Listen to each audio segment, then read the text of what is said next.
forcément, hein, ceux qui sont en couple ont moins de part d'ombre que moi, ont moins de tard que moi, sont plus équilibrés que moi, sont meilleurs que moi. Mm. C'est un grand mensonge en fait, pas du tout. On peut juste dire que ce sont des gens qui peut-être s'acceptent plus et acceptent plus ce que l'intimité va leur envoyer sur eux-mêmes. C'est plus une question d'intimité, d'acceptation de soi que de perfection d'être en couple. Ouais. Et c'est pas que je suis parfait ou à la hauteur, c'est aussi quand l'autre et moi-même, nous sommes d'accord sur qui je suis. Le perfectionnisme cache en fait ce que je disais tout à l'heure, hein, c'est que il y a la conséquence du problème et il y a l'origine du problème. L'origine du problème, c'est pas d'être perfectionniste. L'origine du problème, c'est je m'accepte pas tel que je suis. Voilà, j'ai pas confiance en moi, j'ai peur de pas être aimé. Donc, la stratégie que je mets en place, que mon système nerveux met en place, c'est de chercher à être toujours parfait ou parfaite pour pallier, on va dire, à mes blessures et à mon histoire, à mon éducation. On arrive, chacun avec son humanité, son histoire, ses blessures, ses pauvretés, et que bah, forcément, le lien amoureux, la relation, elle est tellement proche, on est tellement proche que forcément, ça crée de la friction et qu'on se fait toucher du doigt, en fait, nos blessures. Il y a plusieurs personnes qui avaient témoigné que quand ils avaient rencontré la femme de leur vie, c'était des hommes en plus, en fait, ils se sont rendus compte qu'il y avait plein de femmes qu'ils avaient rencontrées avant et qui auraient fait l'affaire. Mais ils n'étaient pas prêts. C'était eux qui n'étaient pas prêts. Ils disaient, mais en fait, elle n'a pas quelque chose en plus. C'est moi qui suis prêt. Je suis prêt, oui, c'est ça. Et je trouve que c'est génial parce qu'il y a plein de femmes qui se disent, oh, je manquais peut-être de telle qualité, il me manquait ci, je suis peut-être pas assez jolie, c'est pour ça qu'il m'a pas épousée. Bah, le mec, il était sans doute pas prêt. Et peut-être, peut-être que toi non plus, hein, j'en sais rien. Mais rétrospectivement, ils sont capables de dire, non, en fait, elle était bien.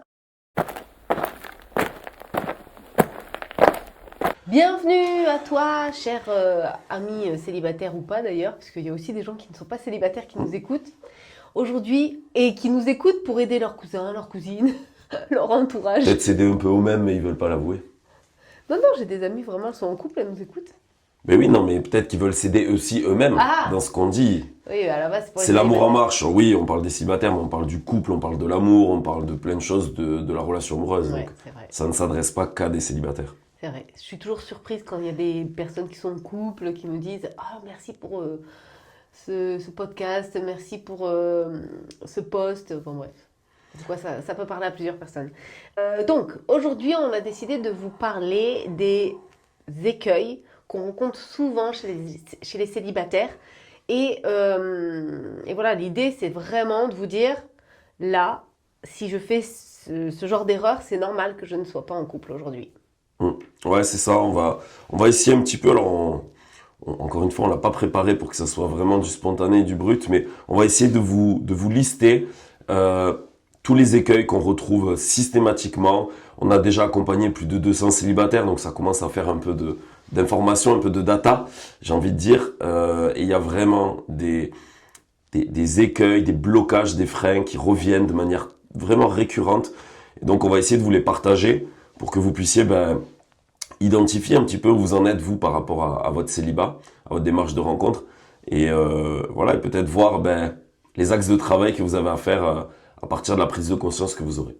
Voilà, on a décidé à peu près de classer pour le moment 3 écueils et à vous de voir si un des écueils vous correspond ou si 2 écueils ou 3 écueils, quoi qu'il en soit, ce sont les croyances les plus fréquentes, les choses sur lesquelles les gens butent de façon très très fréquente. En fait, comprenez bien une chose, c'est assez classique quand on est dans une démarche de changement, c'est que tant qu'on n'a pas réellement identifié, diagnostiqué quelle est l'origine du problème, on va pas arriver à trouver la solution adaptée. Et donc des fois, on va chercher des solutions, mais qui ne répondent pas au problème, à l'origine du problème. Et très souvent, en fait, on perçoit les conséquences de notre problème, mais pas réellement le problème. On ne le travaille pas à la racine. On se trouve des tas de justifications pour justifier l'histoire qu'on se raconte, qui est en fait une fausse histoire, hein, pour justifier qu'on n'y arrive pas, et on va trouver des tas d'histoires. Voilà, donc l'idée là, ça va être vraiment de mettre en lumière, d'amener de la prise de conscience pour comprendre quelle est peut-être l'origine de votre blocage, du fait que vous n'arrivez toujours pas à concrétiser votre relation de couple, pour ensuite pouvoir faire le travail nécessaire et mettre en place vraiment les bons changements, les bons comportements. Alors, premier écueil, Mirana. Premier écueil. Alors, moi, je dirais que c'est de penser qu'on doit être parfait pour rencontrer quelqu'un, qu'on doit vraiment s'améliorer, qu'on doit progresser sur soi, que si on a encore telle aspérité, telle part d'ombre, on ne peut pas être en couple. Ça, c'est vraiment un gros écueil. Enfin, moi, je l'ai eu pas mal d'années en me disant, forcément, hein, ceux qui sont en couple ont moins de part d'ombre que moi, ont moins de tard que moi, sont plus équilibrés que moi, sont meilleurs que moi. Mmh. C'est un grand mensonge, en fait. Pas du tout. On peut juste dire que ce sont des gens qui peut-être s'acceptent plus et acceptent plus ce que l'intimité va leur envoyer sur eux-mêmes. C'est plus une question d'intimité, d'acceptation de soi que de perfection d'être en couple. Ouais. Et du coup, un des écueils qui découle de cette volonté d'être parfait, de croire qu'on devrait être parfait pour être aimé, c'est qu'en fait, on va jouer des rôles, on va mettre des masques, on va cacher des choses, on va pas réellement se révéler dans notre unicité, dans notre personnalité, dans notre singularité. On va pas assumer non plus nos défauts et nos aspérités, en se disant que si je suis parfait ou parfaite, l'autre va m'aimer. Et en fait, c'est tout l'inverse. C'est que franchement, c'est pas fun quelqu'un de parfait. En fait, ce qui est attirant chez une personne, c'est vraiment sa singularité, c'est ses aspérités, c'est peut-être parfois même ses défauts et ses maladresses qui vont nous plaire, qui vont nous toucher, en fait, qui vont nous rejoindre dans notre humanité. Alors que quelqu'un qui, sur le papier, semble absolument parfait ou parfaite, en fait, c'est pas fun.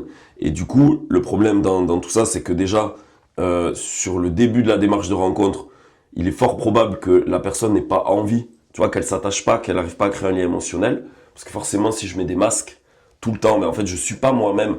Donc, j'arrive pas à créer cette connexion émotionnelle authentique et vraie. Donc ça, pour moi, ça va poser un réel problème dans la démarche de rencontre, dans les dates et tout ça.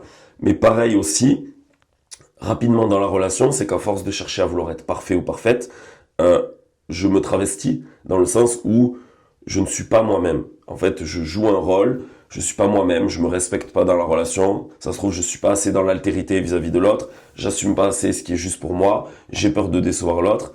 Et du coup, ça va pas permettre à la relation d'évoluer. Oui, c'est ça en fait. C'est que déjà à partir du moment où je cherche une perfection sur moi, c'est oublier que c'est complètement impossible. Hein, seul Dieu est parfait. Et aussi jusqu'où je tronque l'image de moi-même, ce que je renvoie aux autres. J'ai une amie qui me disait que sur les sites musulmans de rencontres, les sites de rencontres musulmans, beaucoup de femmes jouent la femme parfaite. Moi, je lis le Coran, je cuisine, je porte le voile, je suis pieuse. Alors que pas du tout. Mais pour susciter des messages, elles jouent vraiment cette façade. Là, vous vous rendez compte de la déception, la désillusion et le manque d'amour qu'elles ont pour elles, ou le manque d'acceptation. Voilà, il y a un moment donné, c'est de se dire je suis ça. Et je pense que ça peut quand même toucher quelqu'un. Ça peut quand même être un cadeau pour quelqu'un. Voilà, donc chercher la perfection, c'est vraiment nier sa propre énergie, nier sa propre individualité, sa propre unicité, au profit d'une image, au profit de qualités qui semblent lisses, qui semblent vertueuses. Donc voilà, et c'est vrai que je ne sais pas pourquoi, moi j'avais ça aussi, je ne sais pas si toi tu avais ça, mais j'avais vraiment cette croyance que ceux qui étaient en couple étaient beaucoup plus équilibrés, étaient beaucoup plus avancés. En fait, c'est faux. Vraiment, là où ils sont plus avancés, c'est dans l'intimité émotionnelle envers eux-mêmes et avec l'autre. Mais il y a aussi des gens qui sont en couple et qui ont une pauvreté au niveau émotionnel, au niveau intimité émotionnelle. Bon, et le couple, il tient dans une sécheresse émotionnelle, une sécheresse du cœur. Donc voilà, je sais pas toi ce que t'en penses, mais en vrai, là où ils sont plus avancés, c'est tout simplement sur la relation, la façon d'accepter que la relation les fasse grandir, mettre en lumière des parties d'eux, justement. Si on se dit je suis parfait, ça va vraiment être désagréable quand la relation va nous mettre en lumière des parties de nous qu'on n'accepte pas. Et elle va faire que ça, la relation, et les enfants vont faire que ça. Et donc je vais fuir ça. C'est aussi, je trouve, un cercle vicieux. C'est vraiment un serpent qui se mord la queue. Je cherche à être parfait, mais plus je me raconte que je devrais être parfait, plus ce que tu vas me renvoyer va me choquer. Parce qu'en fait, je vais me dire, il ne peut pas m'aimer parce que je ne suis pas parfait. Et pourtant... comme personne n'est parfait, on préfère les gens qui nous ressemblent pour s'identifier à eux. Il y a aussi ça, moi je me suis rendu compte que des hommes moins blessés, moins torturés que moi, j'arrivais pas à m'identifier. Donc c'est compliqué hein, de jouer une carte parfaite, c'est empêcher l'autre de s'identifier à notre humanité, tout simplement. Et en tant que chrétien, on est un surcroît d'humanité pour le Christ. Voilà, on n'est pas un robot, on n'est pas une copie conforme, on n'est pas un surcroît de perfection, on est un surcroît d'humanité. Ouais. Et juste une chose à dire, et après je voudrais développer sur un point important. Souvent quand on est perfectionniste, on va être quand même, on va l'être beaucoup avec l'autre aussi. C'est-à-dire qu'on va être très exigeant. Et ça aussi, ça va poser vraiment des problèmes dans la relation parce que, en fait, on va pas tolérer toutes les imperfections de l'autre, toutes ses limites et ses pauvretés, parce que soi-même, on les accueille pas. Et en fait, si je sais pas l'accueillir en moi-même, je vais pas l'accueillir chez l'autre. Et l'autre, il va venir m'énerver, me gratter, me stimuler sur des endroits de moi des parts que je refoule. Et donc, ça va vite poser un problème aussi pour la construction du couple. Et ce que je voudrais dire aussi, c'est que faut bien comprendre que ce besoin de perfection, en fait, c'est juste une stratégie qui cache derrière, en fait, un complexe d'infériorité, qui cache une mauvaise estime de soi, un manque d'amour de soi, et c'est lié, majoritairement, c'est lié à notre éducation, à notre enfance, dans quel environnement on a grandi. Et donc, finalement, le travail aussi qu'il va y avoir à faire, c'est un peu un travail déjà avec son histoire et son passé, d'être plus en paix avec son histoire et avec son passé, de s'accepter tel qu'on est, et vraiment de s'accepter parfaitement imparfait.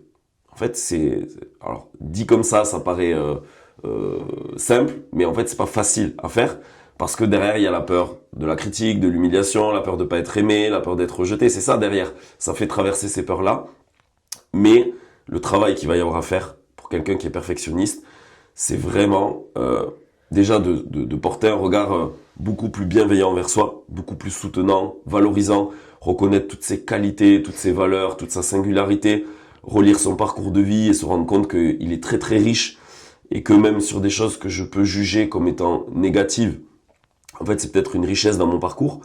Voilà, donc après il va y avoir ce travail à faire. Voilà, parce que le perfectionnisme cache en fait ce que je disais tout à l'heure, hein, c'est que il y a la conséquence du problème et il y a l'origine du problème. L'origine du problème, c'est pas d'être perfectionniste. L'origine du problème, c'est je m'accepte pas tel que je suis. Voilà, j'ai pas confiance en moi, j'ai peur de pas être aimé. Donc, la stratégie que je mets en place, que mon système nerveux met en place, c'est de chercher à être toujours parfait ou parfaite pour pallier, on va dire, à mes blessures et à mon histoire, à mon éducation. De toute façon, le perfectionnisme, c'est incompatible avec l'amour.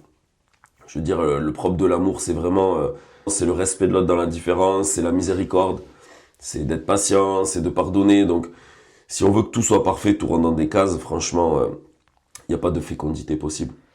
Ouais, et puis c'est vrai que c'est la peur de ne pas être à la hauteur de son idéal, et la relation aussi, elle n'est pas idéale. Donc il y a vraiment un décalage par rapport à ce que je m'imagine de la relation, par rapport à ce que je m'imagine de moi. Cette quête de perfection, elle éloigne complètement du réel, sur soi-même, mais aussi sur l'autre. Et c'est vrai que l'humilité, je pense que quelqu'un de perfectionniste est quand même humble, parce qu'au fond de lui, il sait, enfin, il y a une forme d'humilité, il sait qu'il n'est pas parvenu à cette perfection. Mais la plus grande humilité possible, c'est de se dire, voilà, je ne peux pas être parfait. Je peux vivre par contre dans la vérité sur moi-même à chaque instant. Je sais que ça, je le fais bien. Je sais que ça, c'est pas mon talent, ça, c'est pas mes forces. Et c'est ça aussi qui va faire que la relation, elle va être paisible. C'est pas que je suis parfait ou à la hauteur. C'est aussi quand l'autre et moi-même, nous sommes d'accord sur qui je suis. Je trouve que, admettons, quelqu'un est un peu mélancolique et il vous dit, moi ça m'est arrivé de vivre en communauté avec certaines personnes, et une personne me dit, moi je suis quelqu'un de très guillerette, moi je la trouvais hyper mélancolique. Et ça m'a fait bizarre, je me suis dit, ah ouais, j'aurais du mal à me rapprocher de cette personne parce que la vérité qu'elle touche sur elle-même n'est pas la vérité à laquelle j'accède. Peut-être qu'au fond d'elle, elle est guillerette, mais... Elle ne montre pas, c'est intérieur. Et je pense qu'elle se leurrait, je pense. Enfin bref, voilà, j'ai pas fait un sondage, mais il y a un moment donné, je parlais aussi avec d'autres personnes, et on rigolait des tempéraments, et c'est pas ce qui ressortait de sa personnalité, en tout cas en premier. Et voilà, et je me suis dit, c'est dur d'entrer en relation avec quelqu'un qui n'est pas en vérité totale sur elle-même, sur lui-même. Ça donne vraiment un décalage. On a quand même besoin de se dire, bah t'es un peu angoissé mon amour. Ah non, moi je suis pas angoissée, moi je suis quelqu'un de cool. C'est insupportable. Donc c'est cette intimité-là qui est plus intéressante en relation quand on peut se rejoindre sur l'idée, l'image que tu as de moi, ce que tu touches de moi-même, ce que je touche de moi-même. C'est ça en fait qui est confortable, c'est de se dire t'es un peu speed, ouais j'ai cette tendance à être speed. Je raconte toujours cette histoire de deux personnes qui se rencontrent. Une dit moi je suis très angoissée, l'autre qui dit il m'en faut beaucoup pour m'affoler. Ils se sont rencontrés dans la vérité sur eux-mêmes, c'est allé très vite. Et ils n'ont pas eu de surprise derrière. Est-ce qu'elle était parfaite? Pas du tout. Est-ce qu'il était parfait? Pas du tout. Voilà, c'est vraiment s'éloigner à un moment donné du réel pour nourrir une vision idéalisée, soit plus performante, soit plus belle, soit plus lisse que le réel. C'est dommage. Voilà, c'est dommage parce que le réel est plus fort que toi et le réel est plus grand que toi, plus grand que l'idée que tu as de la perfection, de ce qui devrait être. Moi, j'aime beaucoup, par moments, analyser ce qui se passe et de me dire, ouais, c'est beaucoup plus grand que ce que j'avais prévu, donc c'est beaucoup mieux, c'est beaucoup plus vaste et ça libère en fait. Ça libère parce que ça me libère de mes dogmes, les dogmes que je me fabrique moi-même. Hein. Il y a des dogmes, ils sont magnifiques, ils te libèrent, mais ça justement, à partir du moment où je rigidifie, ça devrait être comme ça, bah c'est une idole, on en a déjà parlé. Je laisse peu de place à ce que la vie veut dire, à ce que la vie est, qui est plus grande et qui est là justement pour me libérer, pour me faire aimer le réel en moi-même, en l'autre. Voilà, donc c'est l'axe, c'est vraiment d'accepter et de travailler sur... c'est bien d'avoir un idéal, mais voilà, travailler sur l'acceptation du réel. C'est bien aussi d'être idéaliste, hein. C'est vrai qu'on a tendance à dire le réel, c'est aussi bien, mais qu'est-ce que je peux porter de mes idées dans le réel? Et si je ne peux pas les porter, c'est que je me suis éloignée trop du réel. Il y a une partie, bien sûr, qu'on peut... il y a des idéaux qu'on a portés dans le réel. Mais s'ils sont trop loin de ce que le réel peut supporter, matérialiser, accueillir, voilà. Donc je pense que ça, c'est un écueil. Le deuxième écueil, c'est de penser que si c'est la bonne personne, tout sera fluide. Tout va glisser, tout sera très clair, il n'y aura pas de combat, il n'y aura pas de lutte, ce sera une évidence. Moi, j'ai accompagné des personnes, au début, elles me disaient « Oh là là, c'est sûr que c'est lui, comparé à mon ex, c'est une évidence. » Mais plus le mariage il approche, plus c'est compliqué, parce que le mariage symbolise vraiment de se donner pleinement. On peut être en couple, on peut profiter de certains instants, de certains moments. D'ailleurs, toi, tu dis souvent que tu es étonné de voir le nombre de personnes qui sont capables de faire des enfants, de rester avec une femme longtemps, mais de ne pas concrétiser ça dans le mariage. Tu en reparleras, je pense. Donc voilà, non, ce n'est pas fluide. Pour vraiment engager sa vie de façon libre, forcément, il faut se poser beaucoup de questions. Et le fait que ce soit fluide, c'est pas forcément bon signe. C'est peut-être, au contraire, signe que ça rejoue tellement mes blessures. C'est tellement ce que je connais que ça me provoque des sensations très très fortes des sensations intenses qui m'amènent à penser que cette personne va me combler pleinement, qu'elle va m'apporter tout ce dont je manque. Donc c'est là qu'il y a un gros leurre. Quand je me sens en osmose avec la personne, quand je me dis tout est fluide, tout est parfait, ça peut aussi vouloir dire « Ouais, superbe, j'ai trouvé une personne qui va vraiment me réparer toutes mes blessures d'enfance. » Et c'est génial, je vais avoir enfin mon enfance réparée, je vais enfin recevoir l'amour que je n'ai pas reçu d'une personne qui en plus ressemble un peu à mes blessures d'enfance. Et ça c'est vraiment fou, le coup de foudre nous met dans des situations où on ressent exactement les mêmes choses avec le fantasme que cette fois-ci nous allons tout résoudre. Donc voilà, la fluidité peut venir de là et elle n'est pas bon signe parce que vous allez vous rendre compte que l'autre, non. En fait, il ne va pas guérir toutes vos blessures d'enfance, qu'il y a du boulot pour travailler ça en relation et ce ne sera pas fluide. Voilà. Ouais. Bon, c'est sûr que ça, c'est encore une fois, c'est un écueil, hein, c'est de croire que ça doit être fluide, ça doit bien se passer, on doit être en paix. Alors, peut-être que ça sera le cas pour certaines personnes, ça va dépendre des tempéraments des personnes, ça va dépendre de leur histoire. Il y a des personnes qui ne sont pas trop blessées, qui ont des tempéraments plutôt doux et dociles. Possiblement, il n'y aura pas non plus des montagnes russes. Mais si jamais il y avait des montagnes russes, c'est pas anormal du tout. On arrive, chacun avec son humanité, son histoire, ses blessures, ses pauvretés, et que forcément, le lien amoureux, la relation, elle est tellement proche, on est tellement proche que forcément ça crée de la friction et qu'on se fait toucher du doigt en fait nos blessures. Donc finalement, si vous voulez être réaliste, ce qui compte, c'est de pas projeter ce que ça devrait être, de pas vous faire de représentations sur ce que ça doit être. Et justement, comme on dit toujours avec Miranda, faites avec le réel à partir du réel. Ne comparez pas le réel avec l'idée que vous faites de ce que ça devrait être. Parce que c'est là, encore une fois, où en fait, vous allez vous casser les dents. C'est-à-dire que vous allez comparer la relation, la personne, avec l'idée que vous faites de ce que devrait être la relation, la personne. Mais forcément, vous serez toujours déçu. Parce que dans votre tête, c'est parfait, c'est imaginé en mode idéalisation, fantasme.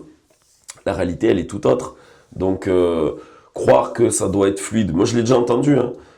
Et je l'entends aussi dans la mouvance du développement personnel. Oui, normalement, ça doit être fluide, une relation amoureuse. Non, ça rejoint pas du tout ma réalité.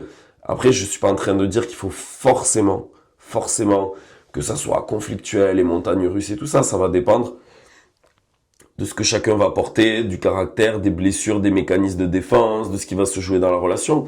Mais c'est pas parce qu'il y a des conflits, des désaccords, des malentendus, des engueulades que pour autant ça veut dire que la relation, il faut pas la poursuivre.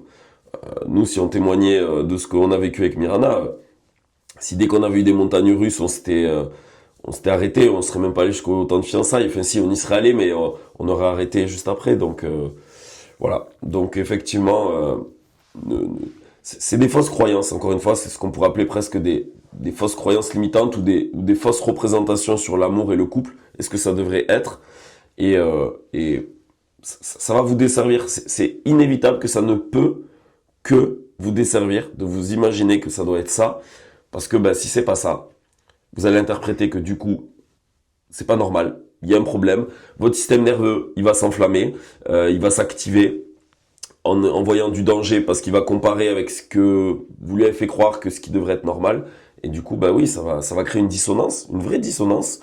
Et ça va vous empêcher de poursuivre la relation entre guillemets, sereinement, avec engagement et responsabilité. Je pense à une personne, j'avais vraiment accompagné une personne, elle était en relation avec quelqu'un, et elle traînait de la patte pour s'engager. Elle a rompu cette relation, elle a mis beaucoup de temps. Elle a retrouvé quelqu'un derrière, elle m'a dit, avec lui, par contre, c'est évident, c'est bon, hein. Bon, j'ai dit, ok. Puis un jour, elle me dit, ah ben non, en fait, mes combats reviennent, parce qu'on a posé une date de mariage. Donc il y a aussi ça. Quand on pose une date de mariage, il y a du combat, c'est normal parce que c'est un sacrement déjà. Et il vient tester ta liberté et la conscience que tu as sur ce que tu vas vivre et sur ce que ça implique et là où ça t'emmène en fait. Donc c'est pas possible de glisser vers le mariage. On a même des amis, ils ont des enfants ensemble, ça fait, je sais pas moi, 15 ans qu'ils sont ensemble. Et juste de poser une date de mariage, il y a du combat, donc c'est pas possible. Enfin bref, donc voilà, ne serait-ce que dans un cadre catholique. Après, oui, peut-être qu'habiter ensemble, ça c'est souvent toi qui le dis, qu'habiter ensemble, avoir des enfants, c'est peut-être moins clair, l'engagement. Je sais pas ce que ça apporte en tout cas pour les hommes. Ouais. Tu dis souvent que c'est l'homme qui bloque d'aller jusqu'au mariage. Tu pourrais mieux l'expliquer quoi, je pense. Oui, après, chacun va avoir ses propres représentations avec toute la symbolique du mariage, mais en fait... décider de se marier, poser une date et faire ce choix de dire je choisis cette personne, c'est vraiment quelque chose qui est basé sur l'engagement et la volonté. Alors qu'en fait, habiter avec la personne, on pourrait dire que c'est pareil, c'est une forme d'engagement et de volonté, mais c'est pas du même ordre. Mais tu disais même qu'avoir des enfants avec la personne, ouais. C'est pas aussi impliquant que le fait de se marier. On le voit, on connaît des coups même autour de nous, on va pas citer, mais tu vois à qui je fais référence peut-être, je pense. Des personnes qu'on voit bientôt. Voilà, il y a des personnes qui, pour autant ont des enfants, habitent ensemble, peut-être ont acheté une maison ensemble, mais le truc du mariage, alors je suis pas en train de dire qu'il faut que tout le monde se marie, parce que si on n'a pas cette, soit la foi, ou en tout cas que pour nous le mariage ça représente rien, mais c'est ok en fait. Ouais. ou alors on peut se marier à la mairie, c'est-à-dire civilement. Déjà, on porte le même nom, je trouve que c'est bien quand on a des enfants. Sur un plan symbolique, je trouve ça quand même bien que tout le monde ait le même nom. Donc ça peut être fait même à la mairie, mais même ça, c'est déjà un engagement. Alors souvent, les gens, ils vont faire quoi? Ils vont se paxer pour le côté fiscal, juste pour les impôts et tout ça.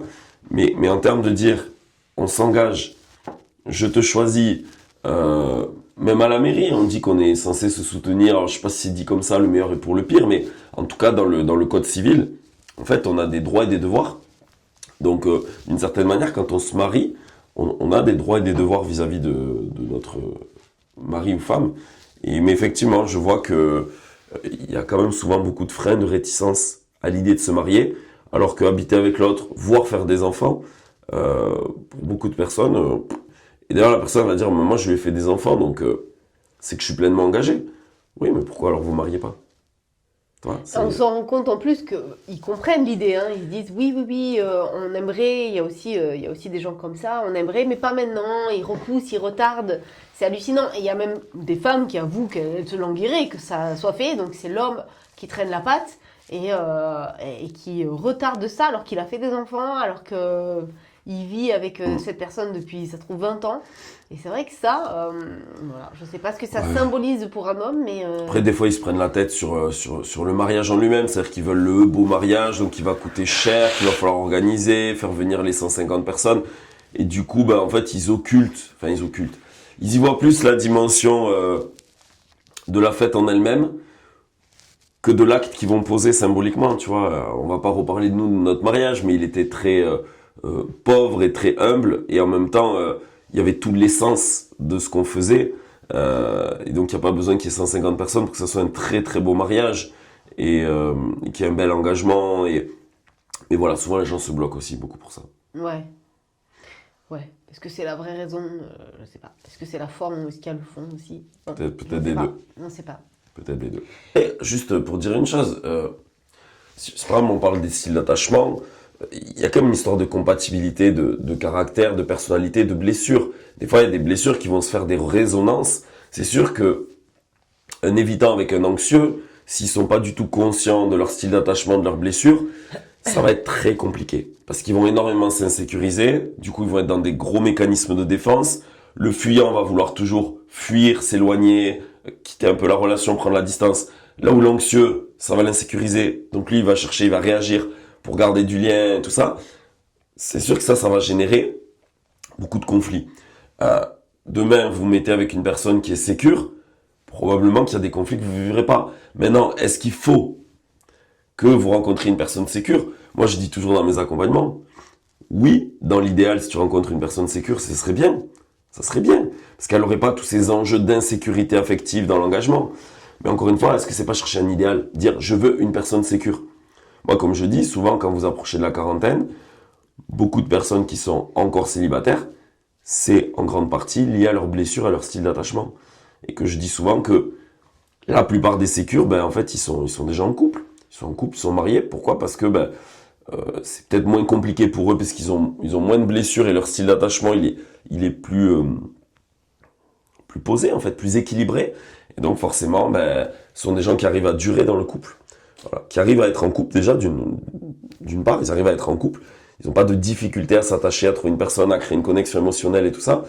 Ils n'ont pas la peur de se tromper de partenaire, comme si je choisis cette personne, je vais me tromper, qu'est-ce qui se passe? Non, ils n'ont pas ça non plus. Ils n'ont pas tous ces enjeux qui sont vraiment propres et inhérents au style d'attachement insécure. Donc oui, c'est sûr que si demain vous rencontrez une personne sécure, peut-être que le schéma relationnel sera pas le même, mais ça c'est soit vous rencontrez cette personne, soit non. Il faut accepter la réalité, quoi. Je pense à une personne qui est avec, qui est avec une personne très très cool, qui doit être sécure, et elle dit je m'énerve toute seule à chaque fois dans les disputes. Moi je m'énerve, j'essaie de régler des problèmes, mais lui en fait, il est tranquille, pour lui il n'y a même pas de problème, pour lui, elle dit donc au final je m'énerve toute seule. Et elle dit je refais le monde, je refais la relation, et pour lui toujours c'est assez clair, il reste engagé, il parle posément, il s'énerve pas. Bon, il y a aussi son tempérament, mais voilà, il a quand même un attachement sécure, parce qu'elle a beau s'agiter dans tous les sens. Lui, il dit non, mais écoute, moi je suis là, il n'y a pas de souci. Je connais plusieurs personnes comme ça, je connais plusieurs personnes qui disaient, moi j'avais un attachement tellement insécure que je m'énervais pour tout, la moindre chose, je me sentais abandonnée, et puis l'autre en face, il me répond, non mais moi je suis là, je suis toujours engagée, ok, bon bah écoute, là t'as une émotion qui passe, bah j'attends, tu m'appelles quand t'es calme, je suis là, ah d'accord, tu veux qu'on parle, bon d'accord.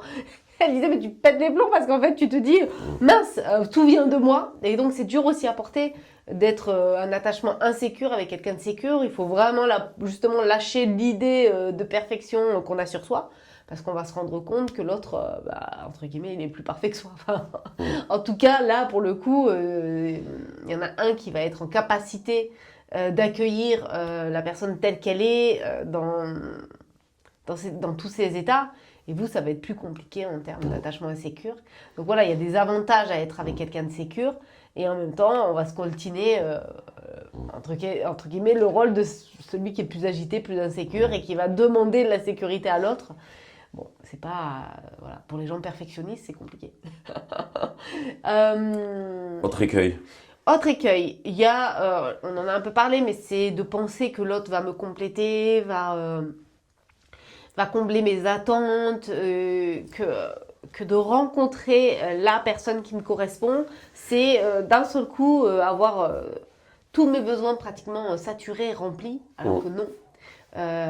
Une personne, ça a des limites, et il faut toujours avoir un entourage riche, une vie avec des passions, développer ses talents, avoir une vie intellectuelle riche. Une personne en face, même si elle est géniale, elle va jamais nourrir tout ça en vous. Donc ça, c'est vraiment le travail du célibat, enfin, en tout cas pendant le célibat, c'est vraiment développer ses talents, nourrir ses passions intellectuelles, aller le plus loin possible dans son potentiel, pour justement, quand on rencontre une personne, ne pas attendre de lui de me compléter au point de me nourrir, au point de m'aider à grandir. Il y a une partie que je peux faire seule et que je dois apprendre à faire seule. Et je dirais même qu'une fois qu'on a bien grandi seul, généralement on est mûr pour grandir en couple. Je dirais que c'est même... D'ailleurs, on parlait de perfection, c'est pas la perfection, je trouve que c'est ça, c'est grandir le plus possible seul pour après pouvoir grandir en couple. Ouais. C'est pas la perfection. Oui, alors il y a ce que tu dis déjà de croire que l'autre va tout combler, mes manques, voilà, on va être dans une espèce de complétude et tout ça.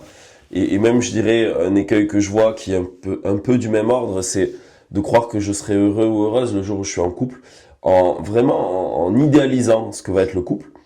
Et je l'entends, je l'entends et je comprends cette logique-là. Je suis moi-même passé par là, c'est-à-dire que quand on est célibataire, on vit la solitude, on partage pas de moment de tendresse, on n'a pas de soutien, on fait tout pour soi, et qu'on se dit, le jour où j'ai une personne dans ma vie, ouais, c'est cool, je vais pouvoir aimer être aimé, je vais pouvoir partager, j'aurai du soutien et tout ça. Oui, je dis pas que ce n'est pas vrai, mais en fait, c'est occulter toute une partie du couple. Oui, il y aura de ça, mais en fait, faut pas l'idéaliser, parce qu'il y aura aussi tous les inconvénients inhérents au couple que les gens souvent occultent. Tout le travail que ça va me faire, toutes les émotions, peut-être l'insécurité, parce que si je suis insécure, je vais vivre de l'anxiété, je vais vivre des peurs, je vais retoucher des blessures, ça va me faire mal, puis l'autre il va m'appuyer sur mes blessures, il va m'activer, il va déclencher, donc ça va me faire toucher du doigt des choses douloureuses, désagréables, difficiles, que je touchais pas dans le célibat. Des fois on va se prendre la tête parce qu'on va pas être d'accord sur certaines choses, voilà, tout ça on l'a pas dans le célibat. Et donc, je le dis comme ça, mais il y a un vrai prix à payer. Voilà. Et souvent, beaucoup de célibataires occultent toute une partie de la réalité de ce qu'est le couple. Alors moi, je sais que dans l'accompagnement, je les arrime à la réalité. Je parle souvent des inconvénients, du travail qu'il y a à faire, de ce que ça représente le couple, pour pas justement qu'ils s'imaginent quelque chose dans une forme d'idéalisation, et puis qu'au moment où il faut vivre les choses, en fait, ils sont pas préparés. Voilà. C'est pour ça que moi, je dis souvent, et toi et moi on a fait ça, c'est prépare-toi bien à la rencontre, tu vois, commence à te développer toi dans ta vie, ce que tu disais tout à l'heure, prépare-toi à comprendre ce qu'est le couple, que ça va te demander du travail, que c'est vraiment, c'est un chemin de croissance, mais qui dit chemin de croissance, dit que ça va demander des efforts, parfois ça va être difficile, douloureux, voilà, et donc pour moi ça c'est un écueil que je vois trop souvent, c'est les gens qui me disent « Ah mais moi quand je serai en couple », et je vois ce qui me raconte, c'est un fantasme. C'est-à-dire que ça ne rejoint pas réellement des besoins et des valeurs qu'ils ont besoin de nourrir, qui n'arrivent pas à vivre dans le célibat, et ils disent « je vais être en couple », Mais j'ai conscience qu'il va y avoir aussi ça, tu vois. C'est des gens qui occultent toute une partie, en fait, du côté, tu vois, il y a le côté pile et le côté face, voilà. Ils regardent qu'un côté, sans voir l'autre. Ouais, j'avais apprécié une amie.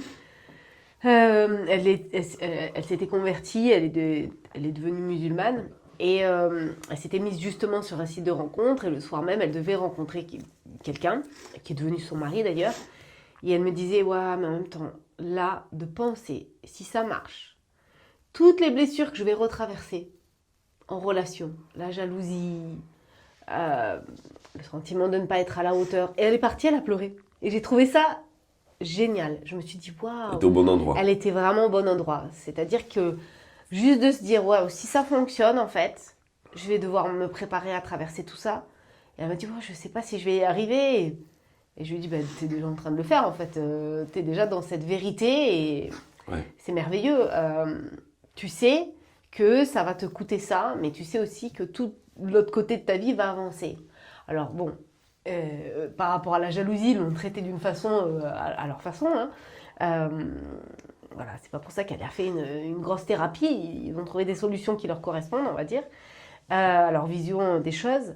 Mais c'est un peu ça aussi dans l'accompagnement qu'on doit aider à faire. On aide les gens à se projeter et à se dire, voilà, si là, demain, tu es en relation, en fait, c'est quoi le problème? Hein, c'est un peu pareil, on peut faire ça pour tout. Je rêve de perdre 10 kilos. Ok, demain, tu perds 10 kilos. Qu'est-ce qui se passe? Et en fait, on se rend compte, ça nous fait vivre des émotions, ça fait changer notre place psychologiquement, socialement.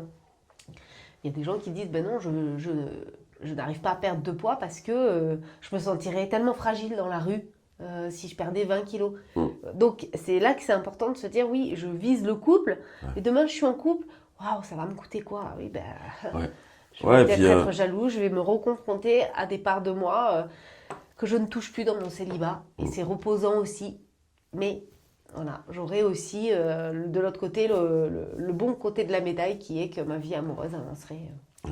Ouais, et puis, enfin, si je peux donner comme ça un conseil, c'est arrêtez de croire aux fausses histoires que vous racontez, en fait. C'est du bullshit que vous vous mettez pour justifier vos peurs, votre incapacité à vous engager, votre peur de faire le travail. Et en fait, vous allez rationaliser, vous allez coller des interprétations, vous allez vous raconter des histoires pour justifier.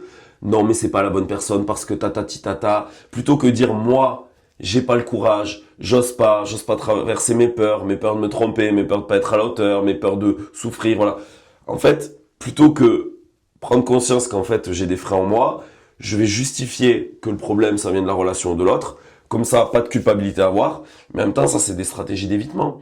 Et en faisant ça, il y a des célibataires, des fois c'est leur parcours pendant 10 ans, 15 ans, de justifier que ah cette personne c'était pas la bonne, ah c'est pas la bonne, ah c'est pas la bonne. Et j'en ai même des fois maintenant qui viennent dans l'accompagnement et qui me disent, alors attention ça peut être un écueil ça aussi, mais qui me disent aujourd'hui avec la maturité que j'ai, le réalisme que j'ai, je pense que cette personne en fait m'aurait correspondu à l'époque. Alors on peut s'illusionner de ça, donc attention de pas refaire l'histoire et de croire que ça aurait marché, mais des fois c'est un réalisme, c'est de dire j'avais pas la maturité de capter qu'en fait la personne elle avait ce qu'il fallait.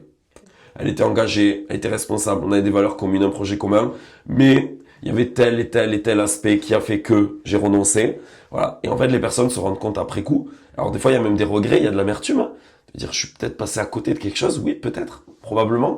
Donc attention à ne pas croire aux fausses histoires que vous vous racontez. Voilà. Notre cerveau, il est très bien programmé, notre ego, pour aller justifier nos incapacités, nos pauvretés, nos manquements, voilà, pour pas culpabiliser en fait, pour se dire, voilà, je reste dans mon système de défense, je justifie que je me mets pas en danger, voilà, mon ego il se dit c'est bon, c'est pas mis en danger là, j'avais une peur d'abandon, peur de rejet, peur d'être humilié, j'ai pas eu à la traverser, puis je justifie qu'en fait le problème c'était l'autre ou la relation, sauf qu'en faisant ça, ben en fait, vous restez enfermé en vous-même dans vos mécanismes de défense tout simplement. Ouais. Il y avait plusieurs personnes qui avaient témoigné, je suis en mode témoignage moi, mais je complète à chaque fois et j'essaie d'illustrer. Il y avait plusieurs personnes qui avaient témoigné que quand ils avaient rencontré la femme de leur vie, c'était des hommes en plus, en fait ils se sont rendus compte qu'il y avait plein de femmes qu'ils avaient rencontrées avant, qui auraient fait l'affaire. Alors c'est dit comme ça, c'est peut-être un peu négatif, mais je voyais ce qu'ils voulaient dire, mais ils n'étaient pas prêts. C'était eux qui n'étaient pas prêts. Ils disaient, mais en fait, elle n'a pas quelque chose en plus. c'est moi qui suis prêt. Je suis prêt, oui, c'est ça. Et je trouve que c'est génial parce qu'il y a plein de femmes qui se disent oh je manquais peut-être de telle qualité, il me manquait ci, je suis peut-être pas assez jolie, c'est pour ça qu'il m'a pas épousée. Bah, le mec il était sans doute pas prêt. Et peut-être, peut-être que toi non plus, hein, j'en sais rien. Mais rétrospectivement, ils sont capables de dire non, en fait, elle était bien. Maintenant qu'ils réalisent leur vie par rapport à ça, ils sont plus dans l'idée fantasmée du couple ou de la femme idéale ou je ne sais quoi, de la compagne, de l'épouse idéale. Ils sont plus dans une idée, ils sont dans le réel. Et finalement, le réel leur dit oui. C'est une femme, tu as choisi celle-là, mais les autres ont aussi des qualités, en fait. C'est ça. Elles auraient pu aussi faire l'affaire. Et j'ai trouvé ça, mais très, très, très, très clair. C'est une question plutôt d'être prêt, de maturité, plutôt que de qualité, de beauté. Vraiment, c'est quand le fruit est mûr, et c'est vrai qu'on essaye de vous aider à mûrir, parce qu'on peut mûrir en 10 ans, on peut mûrir en 1 an. C'est vrai, hein, c'est pas une question de temps. Alors, il faut du temps. Mais ce n'est pas une question de 5 ans, de 10 ans. On estime vraiment. Moi, j'ai mis 10 ans à faire ce chemin, à trouver des outils pour en arriver à vivre le couple, à vivre la maternité. Et j'estime vraiment que dans la formation, on essaye de vous donner ce qu'on a fait en 10 ans, en 9 mois. Et il y en a, ça fonctionne. Il y en a, ça fonctionne en 9 mois. Ils refont le tour, mais il y a la plupart des gens, en 9 mois, des fois, des fois, c'est des déclics, en fait. À un moment donné, c'est un déclic, dire...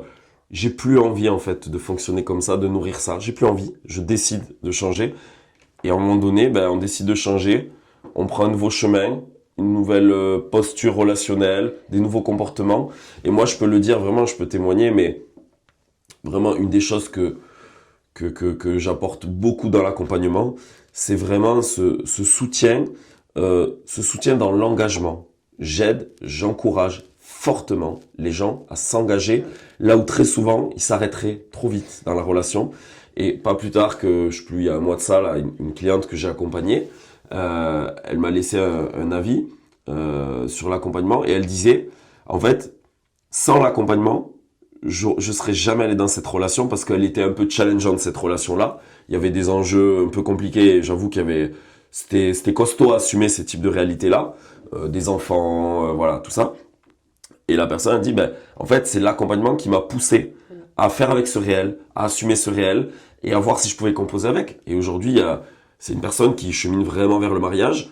Moi, je pense que c'est vraiment une relation qui va aboutir vers le mariage. J'en suis assez convaincu, je peux me tromper.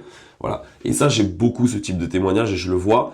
C'est que là où les gens s'arrêteraient trop vite parce que des peurs, parce que il y a pas ce truc-là, parce qu'il n'y a pas ce critère que d'habitude je le juge absolument fondamental. Voilà. Et puis pareil, moi je les aide aussi à mettre de la clarté sur ce qu'ils ressentent, sur leurs besoins, mais de leur dire qu'est-ce que tu peux faire là dans la relation pour la faire avancer. Là où des fois les gens seraient trop dans la fuite, ou la déresponsabilisation, ou en mode spectateur de la relation. Ouais, je vois qu'il y a ça et ça me va pas. Mais très bien, mais si ça te va pas, ok, qu'est-ce que tu voudrais par rapport à ça? Quel serait ton besoin? Qu'est-ce que tu peux faire? Est-ce qu'il y a une demande à formuler? Est-ce qu'il y a un comportement à mettre en place? Et en fait, on se rend compte que on peut vraiment faire évoluer la relation. Et ça, moi, je le vois dans l'accompagnement, c'est vraiment, vraiment un des gros apports qui permet d'ailleurs à beaucoup de personnes de cheminer vers le mariage parce que toute seule, elles se seraient arrêtées avant. Moi, c'est vrai que je me suis rendu compte dans les personnes que j'accompagne, c'est vraiment qu'à un moment donné, justement par rapport à cette idée de perfection, je reviens sur ça parce qu'il y a des anecdotes qui m'arrivent. Quand on a une idée sur soi qui n'est pas la bonne, une image de soi qui n'est pas forcément la bonne, c'est aussi ça qu'on peut travailler en thérapie, en accompagnement. Il y a eu des femmes, et c'était pas pour être méchante, hein, mais elles avaient un décalage entre ce qu'elles renvoyaient comme image d'elles et ce qu'elles pensaient d'elles. Et c'était un manque d'amour pour elles, tout simplement. C'était pas qu'elles ont été mauvaises. Mais à force de cacher ça, à force de vouloir se dire non, j'ai pas tel problème, non, je ne suis pas prise dans telle problématique, non, je n'ai pas cette facette de moi que je ne supporte pas. Eh bien, en fait, elles se bloquaient dans la relation, elles projetaient sur l'autre leurs propres ombres, leurs propres parts qu'elles n'aimaient pas.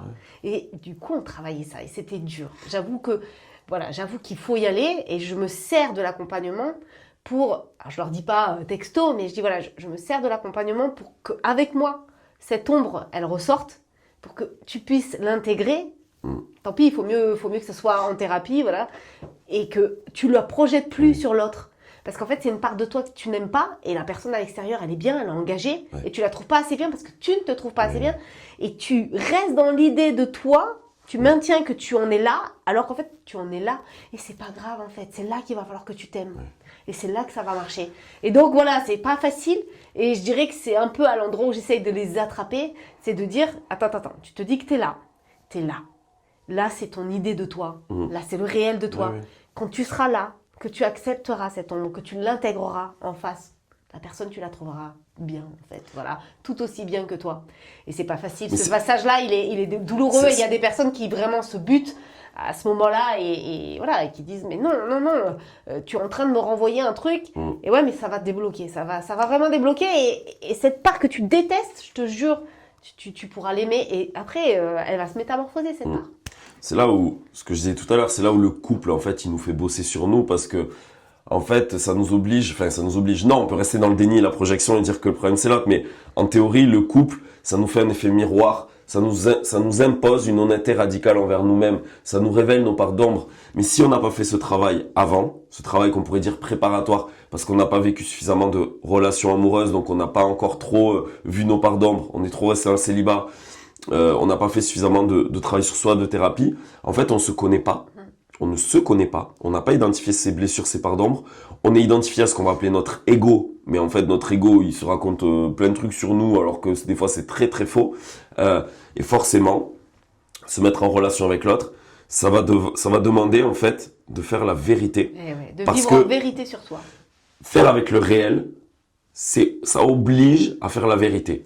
Réalité, vérité, ça va ensemble. C'est-à-dire que si je veux partir du réel, de ce qui est là, je peux pas partir d'un réel qui est de la dissonance cognitive et des trucs que je me raconte mentalement. Non. Le réel, c'est ce qui est là. Il faut faire avec le réel. Ce que je vois que je suis, ce que je suis capable, quelles sont vraiment mes ressources véritables, comment je vis mes émotions, quelles sont mes valeurs, quelles sont mes compétences, qui je suis, où j'en suis. Effectivement, du coup, c'est là où, je pense savoir, tu penses à une personne particulièrement, je pense, quand tu as cité ça, enfin en tout cas moi ça me fait penser à une personne que tu as pu accompagner il y a un moment de ça. Effectivement, on peut avoir une illusion de soi, voilà, et en fait, on n'est jamais content de ce qu'on rencontre, des hommes qu'on rencontre, des relations qu'on vit, mais en fait c'est déjà parce qu'on n'est pas bien avec soi. En fait, on croit qu'on est bien, qu'on a réussi professionnellement, qu'on est joli, qu'on est propriétaire d'un appartement et je sais pas quoi, et qu'on a un bon boulot dans une bonne boîte. Tout ça, c'est du bullshit. En fait, c'est est-ce que je suis bien vraiment de moi à moi, quand je me regarde. Est-ce que je suis bien dans ma relation à moi-même? Est-ce que je peux vivre dans la vérité sur moi-même et rester dans l'amour? Et c'est ça que le couple va chercher. Est-ce que je peux vivre dans la vérité sur moi-même et rester dans l'amour de moi, de l'autre? Vraiment, c'est là que tout se passe. Et j'ai envie de dire, sans la vérité, il n'y a pas d'amour. Plus on aime, ça je te le dis souvent, plus on aime quelqu'un, plus il y a d'amour dans une relation, plus il y aura de vérité. Donc le couple, en vrai, il a besoin de la vérité pour nourrir l'amour. Et l'amour va nourrir la vérité. J'ai envie de dire, la vérité, c'est comme les bûches qu'on met dans un feu, et l'amour, c'est le feu. S'il n'y a plus de vérité, il n'y aura plus de feu, ça va s'éteindre. Et donc, c'est ça en fait, c'est une personne qui avait du mal à se dire « je suis ça, je m'accepte, je m'aime ». Et du coup, elle projetait sur la personne en face, elle était dans une projection, elle regardait toutes ses imperfections pour pas regarder les siennes et se mettre un peu en dehors de ça. Et je vous rassure, elle a dépassé, elle s'est métamorphosée, je pense à d'autres personnes aussi, elles ont réussi, ça a été difficile, ça a été douloureux, parce qu'il y avait un truc à lâcher, mais je pense qu'elle s'aime beaucoup plus maintenant, en se disant, ouais, il y a peut-être des pauvretés en moi, il y a peut-être des choses douloureuses, mais je vais les accepter, je suis aimable comme ça, je peux m'aimer comme ça, je suis aimée par Dieu comme ça. Et c'est vrai que par moments, on imagine que le paradis, ça y est, on va devenir des hommes augmentés, tu sais, on s'imagine qu'une fois guéris de tout par Dieu, on sera des hommes augmentés. Moi, j'ai plutôt l'impression de l'inverse. On reste des hommes, enfin des âmes fragiles, on reste des humains fragiles, on reste des personnes fragiles, mais avec des plaies ouvertes où la lumière passe. Et donc, je dirais que tout ce qui est fragile en nous, tout ce qui est pauvre, est de suite transfiguré par ce qui est riche, par celui qui a tout. Et donc, je trouve que c'est vraiment ça. On ne sera pas nous-mêmes sans faille, je trouve ça important. On ne sera pas nous-mêmes comblés, sans faille, sans stigmate. En fait, si, on aura toujours nos pauvretés, mais de suite traversées par l'amour. C'est-à-dire que je ne pense pas qu'au paradis, je sois la meilleure en termes d'organisation, mais l'organisation de Dieu pourra passer à travers cette faille. Bon, voilà, je trouve que c'est vraiment ça.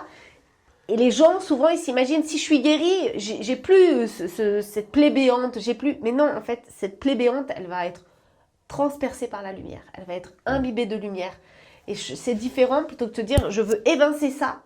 Non, non, non, je sais plus comment on m'avait dit, mais à un moment donné, on m'avait dit, pour l'avortement, entre guillemets, quand c'est transfiguré par le Christ, parce que je souffrais de ça, c'est une plaie qui porte du fruit.